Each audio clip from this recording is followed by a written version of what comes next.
రాష్ట్రీయ లోక్ జనశక్తి party national అధ్యక్షులు పశుపతి కుమార్ పరాస్ గారికి ఈ సమయాన్ని ఇస్తున్నాను. Our national president will speak now. I will request.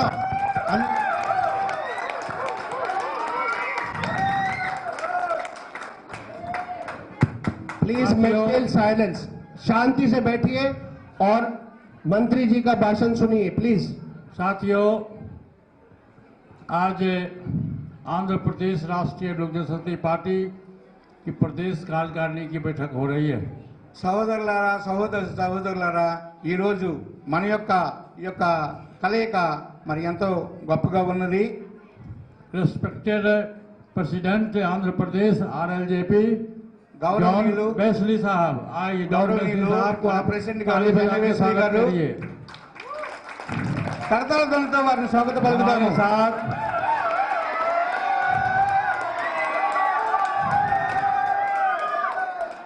Delhi से आए हुए ఢిల్లీ నుంచి వచ్చినటువంటి राष्ट्रीय महासचिव सह राष्ट्रीय अध्यक्ष लेबर सेल श्री रामजी सिंह जी, రాష్ట్రీయ అధ్యక్షులు శ్రీ రామ్జీ సింగ్ గారు, श्री राष्ट्रीय महासचिव आरएलजेपी श्री एलविस जोसेफ जी, अल्पसंख्यक सेल जोर से ताली बजाइए एलविस जोसेफ जी का.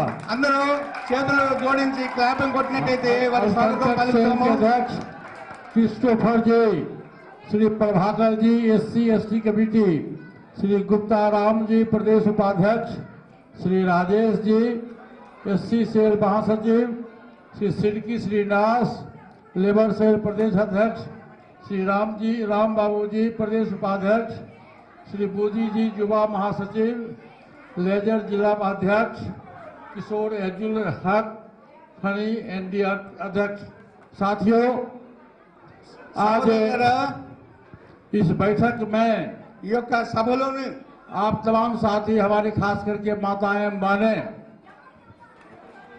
साथियों और प्रेस मीडिया के साथी, आज सभी लोगों ने इस बैठक में शिरकत की है.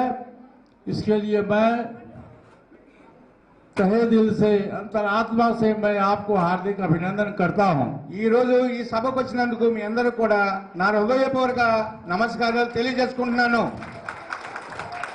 साथियों, సహోదరులారా, राष्ट्रीय लोक जनशक्ति पार्टी రాష్ట్రీయ లోక్ జనశక్తి పార్టీ का संगठन पूरे देश में है. మన యొక్క పార్టీ అన్ని రాష్ట్రాల్లోనూ ఉన్నది. चाहे दक्षिण भारत हो, उत्तर भारत हो, पूरे देश దక్షిణమైన में ఉత్తరమైన हमारी पार्टी का संगठन है. ప్రతి చోట మన పార్టీ కార్యకర్తలు ఉన్నారు, మన పార్టీ ఉన్నది. और आंध्र प्रदेश में ఈ రోజు ఆంధ్రప్రదేశ్ हमारे जो रिस्पेक्टेड स्टेट प्रेसिडेंट हैं बेसली साहब, मैं इनके नेतृत्व में मैं विश्वास करता हूं और मैं आप लोगों से आग्रह करता हूं कि राष्ट्रीय लोक जनशक्ति पार्टी का विस्तार నేను विजयवाड़ा में आप निश्चित रूप से करें. నేను జాన్వేస్లీ గారి యొక్క నాయకత్వాన్ని విశ్వసిస్తాను. ఈ రోజు విజయవాడలోని ఈ పార్టీ ఈ కార్యక్రమం జరగడానికి వచ్చిన మీ అందరూ కూడా నా యొక్క స్వాగతం తెలియజేస్తున్నాను. हमारी पार्टी का गठबंधन NDA गठबंधन के साथ हम हैं और मैं चाहता हूं कि विजयवाड़ा में प्रदेश से लेकर के और पंचायत स्तर तक पार्टी का संगठन मजबूत हो हमारे प्रदेश अध्यक्ष के नेतृत्व में. మన పార్టీ ఎన్డీఏతో కలిసి మరి ముందుకు సాగుతూ ఉంది. అదే కాక ఆంధ్రప్రదేశ్లోని మనము ప్రతి జిల్లాలోని ప్రతి ఒక్క మండలంలోని ప్రతి ఒక్క విలేజ్లో కూడా తీసుకెళ్లి మన పార్టీని జాన్వేస్లీ గారి యొక్క నాయకత్వంలోని బలోపేతం చేస్తారని ఆశిస్తున్నాను.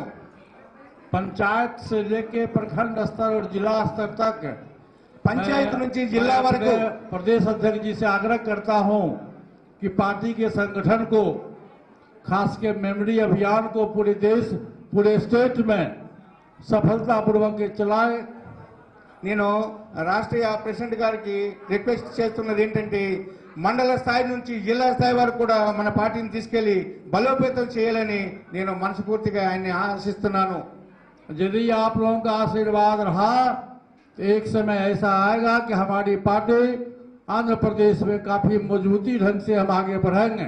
ఒకరోజు మనం చూస్తాము మీ యొక్క ఆశీర్వాదాలతోని ఆంధ్రప్రదేశ్లోని మన పార్టీ ఏ స్థాయికి వెళ్తుందో మీరే దానికి మరి చూస్తాను 2024 में 2024లో एनडीए गठबंधन के तहत लोकसभा का चुनाव हो रहा है। लोकसभा मैं आप तमाम साथियों से आग्रह करने आया हूं कि 2024 के लोकसभा चुनाव में आप तहे दिल से आप एनडीए गठबंधन के उम्मीदवार को आप जिताने का प्रयास करें। రానున్నటువంటి 2024 ఎలక్షన్లోని ఎన్డీఏతో పాటు మనం గఠబంధంలో ఉన్నాం కాబట్టి ఆ కార్యకర్తల్ని నిలబడే వ్యక్తుల్ని మీరు బలోపేతం చేసి గెలిపించాలని నేను ఆశిస్తున్నాను। जब विधानसभा का चुनाव होगा, असेंबली का चुनाव होगा, तो निश्चित रूप से हमारी पार्टी हम एनडीए गठबंधन के साथ मिलके हम चुनाव लड़ेंगे और हमारी पार्टी को निश्चित रूप से यहाँ चुनाव लड़ने का मौका मिलेगा और हमारे प्रदेश के अध्यक्ष हैं ये चुनाव लड़ेंगे। రాబోయే 2024లోని ఎమ్మెల్యే ఎలక్షన్ జరుగుతున్నాయి। ఆ ఎలక్షన్లోని మన పార్టీ తరపు నుంచి మన రాష్ట్ర అధ్యక్షులు వారు కూడా మరి ఎమ్మెల్యేగా నిలబడటం జరుగుతుంది। देखिए, मेरे बड़े भाई साहब पद्म भूषण रामविलास पासवान जी सदैव 53 वर्ष के राजनीतिक जीवन में वो गरीबों के लिए, शोषितों के लिए, दलितों के लिए, अकलितों के लिए वो लड़ाई लड़ते रहे। మా యొక్క సోదరులు మన నాయకులు స్వర్గీయ శ్రీ రామ్విలాస్ పాస్వాన్ గారు పేదవాళ్ళ కోసం ఎంతో పాటుపడ్డారు, శ్రమపడ్డారు, కష్టపడ్డారు, ఈ పార్టీని ఈ విధంగా తీసుకొచ్చారు। और हमारे जो समर्थक लोग हैं रामविलास पासवान जी को सेकेंड अम्बेडकर के रूप में मान्यता दिया लोगों ने। ఈ దేశంలోని శ్రీ స్వర్గీయ రామ్విలాస్ పాస్వాన్ గారికి అంబేద్కర్ తర్వాత అంబేద్కర్ గా ఈ రాష్ట్రంలో చెప్పుకోవడం జరుగుతుంది। और आप तमाम साथियों को जब मालूम होना चाहिए कि मैं रामविलास पासवान जी का छोटा भाई हूं। మీ అందరికీ ఈ విషయం తెలిసి ఉండాలి, నేను విలాస్ పాస్వాన్ గారి చిన్న తమ్ముడిని। और मेरा प्रयास रहेगा कि जो इतने भी हमारे समर्थक लोग हों, दलित हों, शोषित हो, पिछड़ा हो, अकलियत के साथी हों, ऊंची जाति के जो गरीब लोग हैं, जो सामाजिक दृष्टिकोण से, आर्थिक दृष्टिकोण से समाज के मुख्य धारा में नहीं जुटे हुए हैं, हमारी पार्टी और मेरा प्रयास रहेगा कि उन तमाम तबके के लोगों को मैं सामाजिक न्याय के तहत समाज के मुख्य धारा में मैं जोड़ने का प्रयास करूंगा। నేను మీ అందరికీ వాగ్దానం చేసేది ఏంటంటే అన్నగారులాగా ఆయన ఏదైతే యొక్క ఆశయాలు ఉన్నాయో ఆయన యొక్క ఆశయాలకి నేను కట్టుబడి ఉంటాను। బడుగు బలగైన అరుగరుగు ఇంకెవరైతే మరి తక్కువ జాతులు అనుకున్నారో వారి అందరితో పాటు ఉంటాను। నేను జీవించిన కాలం అంతా కూడా మీతోనే అన్నగారు చేసినటువంటి యొక్క పనుల్ని తీసుకెళ్తూ మీకు సపోర్ట్ గా ఉంటానని మీకు వాగ్దానం చేస్తున్నాను। अब मेरा आप लोगों से ये भी आग्रह है कि जो हमारे स्टेट प्रेसिडेंट हैं जॉन बेस्ली साहब, आप इनको मदद करिए, संगठन में मदद करिए, सभी दृष्टिकोण से मदद करिए। ये बहुत होनहार नौजवान हैं। एक समय आएगा कि निश्चित रूप से असेंबली के मेंबर निर्वाचित होंगे। ఈ సభాముఖంగా మీకు తెలియజేసుకునేది ఏంటంటే మీరు మీ యొక్క విలువైనటువంటి ఓటును మరి మీ యొక్క ఉన్నటువంటి మీ ప్రేమను మరి మన రాష్ట్ర అధ్యక్షుల వారికి సపోర్ట్ చేస్తూ వారి యొక్క సపోర్ట్ మీరు తీసుకుంటూ మీరు ముందుకెళ్లాలని నా యొక్క విన్నపం మీకు తెలియజేస్తున్నాను। यदि आप लोगों का सहयोग रहा, पार्टी का संगठन मजबूत हुआ, तो निश्चित रूप से एक समय ऐसा आएगा कि आरएलजेपी के बिना आंध्र प्रदेश में किसी दूसरे पार्टी की सरकार नहीं बनेगी। ఒకరోజు ఎలాగొస్తుంది ఏంటంటే మన పార్టీ లేకుండా ఈ రాష్ట్రంలో ఏ పార్టీ కూడా ముందుకెళ్ళలేదని నేను మీ సభాముఖంగా తెలియజేసుకుంటున్నాను। देखिए, हमारे देश के प्रधानमंत्री परम आदरणीय नरेंद्र मोदी जी देश के पिछड़ों के लिए, देश के गरीबों के लिए, अल्पसंख्यकों के लिए वो रात दिन काम करते हैं, क्योंकि उसी परिवार से, गरीब परिवार से वो आए हुए हैं। మన గౌరవ ప్రధానమంత్రి నరేంద్ర మోదీ గారు అదే రీతిలోని పేదవాళ్ళ కోసం, బడుగైన వారు, వెనకబడిన జాతుల వారి కోసం కూడా ఆయన కృషి చేస్తున్నారు। ఆయన వచ్చింది కూడా కింద జాతి నుంచి అని మీకు తెలియజేసుకుంటున్నాను।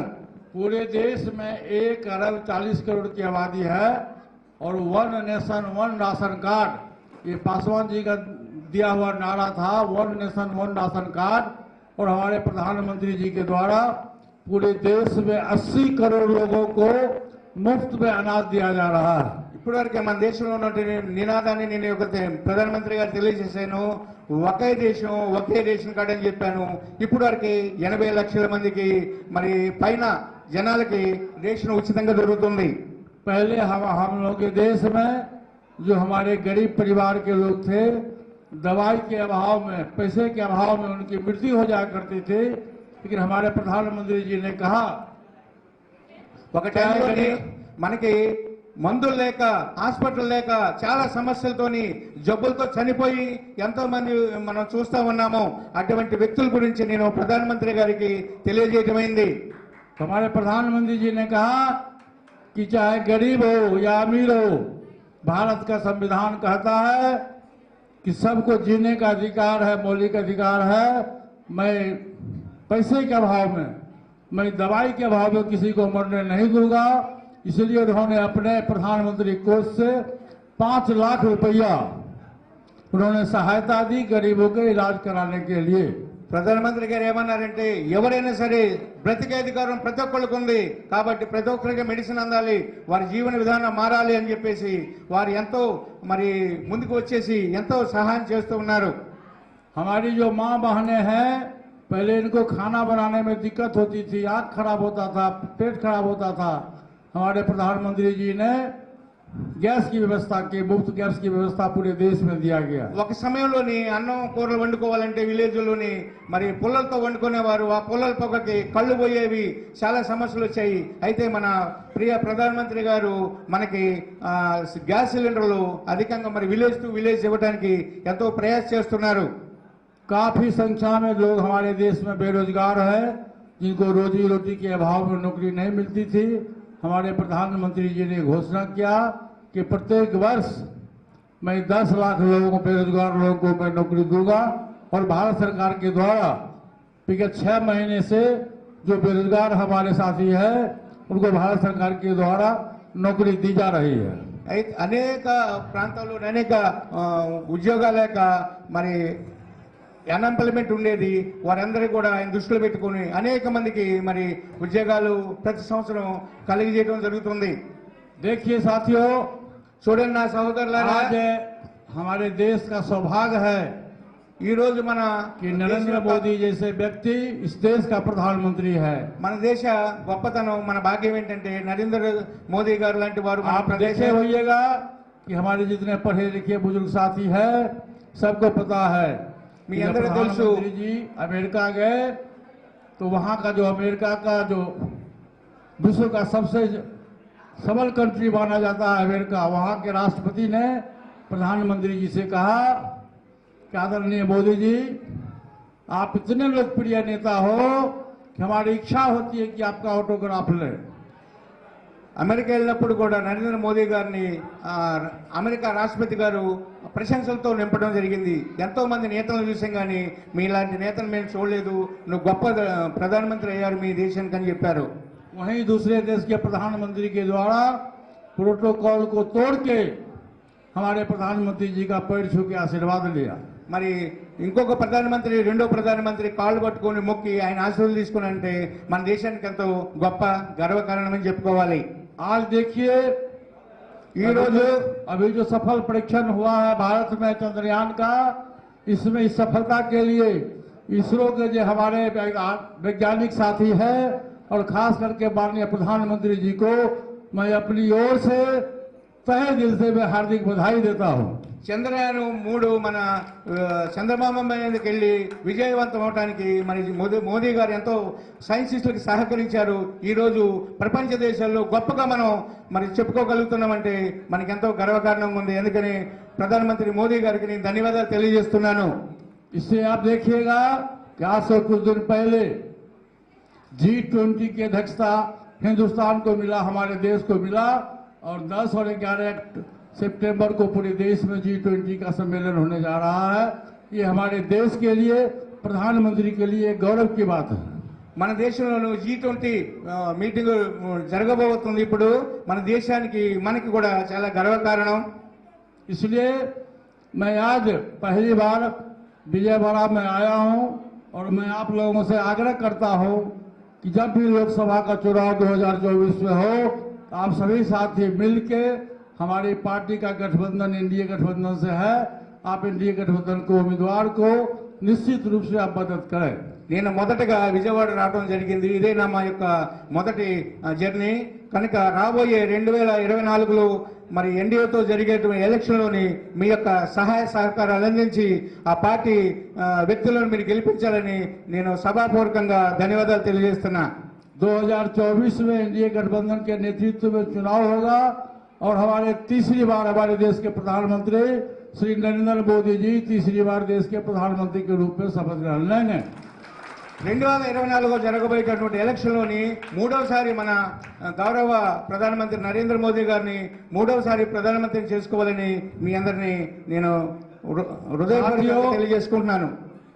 आप तमाम साथियों से मेरा आग्रह है कि सभी लोग तन मन धन से 2024 का जो लोकसभा का चुनाव है उसमें आप एनडीए गठबंधन को साथ दीजिए। సహోదరి సహోదరులారా, మీ అందరికీ నా హృదయపూర్వకంగా ధన్యవాదాలు తెలుపుకుంటూ మరొకసారి మీకు రిక్వెస్ట్ చేసుకుంటున్నాను, రాబోయే ఎలక్షన్లోని ఎన్డీఏతో పాటు ఉన్నటువంటి పార్టీని బలోపేతం చేసి గెలిపించాలని నా హృదయపూర్వకంగా మీకు తెలియజేసుకుంటున్నాను. यदि केंद्र में हमारी सरकार बनेगी, केंद्र में एनडीए गठबंधन की सरकार बनेगी, उसके बाद जब विधानसभा का चुनाव होगा, असेंबली का चुनाव होगा, तो निश्चित रूप से आंध्र प्रदेश में हमारी पार्टी एनडीए गठबंधन के तहत हम चुनाव लड़ेंगे और हमारी पार्टी का 2-4-10 विधायक भी होगा। రాబోయే ఎలక్షన్లోని ఏదైతే ఎంపీ ఎమ్మెల్యే ఎలక్షన్ జరుగుతున్నాయో దాంట్లో కూడా మన పార్టీ 10-20 ఎంపీలు కూడా ఉంటారని మీకు తెలియజేసుకుంటున్నాను. కనుక దయతోని మరి పార్టీని మీరు బలోపేతం చేయాలి. साथ ही మరియు साथियों मैं आप लोगों से आग्रह करने आया हूं నా సహోదరి సహోదరులారా, कि मैं हमारी पार्टी और मैं और खास के जो हमारे स्टेट प्रेसिडेंट हैं, आपके दुख में सुख में जब कभी भी आपको मौका मिले, कोई विपत्ति हो, किसी तरह के काम हो, चाहे मेडिकल की सुविधा हो और किसी तरह की सुविधा हो, तो आप हमारे पास निसंकोच आइए। मैं तन मन धन से आपकी सेवा करने के लिए तैयार हूँ। సహోదరి సహోదరులారా, మీకు ఒక విషయం నేను తెలియజేసుకుంటున్నాను. మీలోని ఎంతమందికైనా సమస్యలు వచ్చినా, కష్టం వచ్చినా, ఏదొచ్చినా, దుఃఖం వచ్చినా సరే మన రాష్ట్రీయ అధ్యక్షులు ఉన్నారు వెస్లీ గారు, వారిని మీరు కలిసి మీ యొక్క సమస్యను తెలియజేసుకోండి. దాంట్లో కూడా మరి నేను కూడా ఎన్నుకుండి చేయవలసిన సహకారాన్ని సాధిస్తానని సభాముఖంగా తెలియజేసుకుంటున్నాను. हमारे स्टेट प्रेसिडेंट पर आप लोग विश्वास करिए, बेसली साहब पर, ये संगठन करता है और मैं इनको आशीर्वाद देता हूं कि पूरे पार्टी के संगठन को मजबूत करें। आने वाले समय में इस पार्टी का भविष्य आंध्र प्रदेश में भी उज्जवल होगा। నేను మీ సభాముఖంగా తెలియజేసుకునేది ఏంటంటే, సహోదరులు మన రాష్ట్ర అధ్యక్షులకు మీరు సపోర్ట్ చేయండి. నేను మీ అందరికీ కూడా నేను ఈ చెప్పేది ఏంటంటే, కష్టంలో సుఖంలో కూడా మీకు నేను తోడు ఉంటాను, ఆయనకు సపోర్ట్గా ఉండండి. आज की बैठक में आप तमाम साथियों, ఈ और యొక్క खास करके मैं देख रहा हूं अधिकांश हमारी माताएं और बहनें आई हुई हैं, मैं इनको तहे दिल से, मैं आत्मा से मैं उनको हार्दिक अभिनंदन करता हूं। ఈ సభలో ఉన్నటువంటి పెద్దలు బుజుర్గు ఎంతమంది అయితే ఉన్నారో వీరందరూ కూడా నా హృదయపూర్వక నమస్కారాలు తెలియజేస్తున్నారు. मैं अपनी बात को समाप्त करने के पहले मैं आप लोगों से आग्रह करूंगा, जो जोरदार रूप से नारा लगाइए, रामविलास पासवान अमर रहे, అమర్ రహే, रामविलास पासवान अमर रहे, అమర్ రహే, అమర్ రహే, रामचंद्र पासवान अमर रहे, అమర్ రహే, అమర్ రహే, रामचंद्र पासवान अमर रहे, అమర్ రహే, అమర్ రహే. नरेंद्र मोदी जिंदाबाद, జిందాబాద్ జిందాబాద్, नरेंद्र मोदी जिंदाबाद, జిందాబాద్ జిందాబాద్, एनडीए गठबंधन जिंदाबाद, జిందాబాద్ జిందాబాద్, एनडीए गठबंधन जिंदाबाद, జిందాబాద్ జిందాబాద్, लोक जनशक्ति पार्टी जिंदाबाद, జిందాబాద్ జిందాబాద్, लोक जनशक्ति पार्टी जिंदाबाद। జిందాబాద్ జిందాబాద్. जय हिंद, जय भारत। జై హింద్, జై భారత్. మీ అందరికి ధన్యవాదాలు. पशुपति कुमार पारा जिंदाबाद, జిందాబాద్ జిందాబాద్, पशुपति कुमार पारा जिंदाबाद। జిందాబాద్ జిందాబాద్.